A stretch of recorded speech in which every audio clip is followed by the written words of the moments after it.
ကန်ကြီးတွေ့စေပါဟိုရင်ချိန်တွေရဲ့တိတ်တစ်တန်ငါ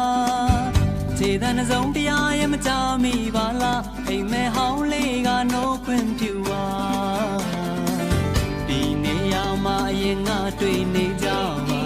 မမျက်နှာချပြီးအရင်နဲ့များစွာပါရင်ကောင်းငန်းတွေရဲ့တစ်ပြေးပြေးမြန်လာရေနီလန်းကလေးကိုမင်းတတိယပါ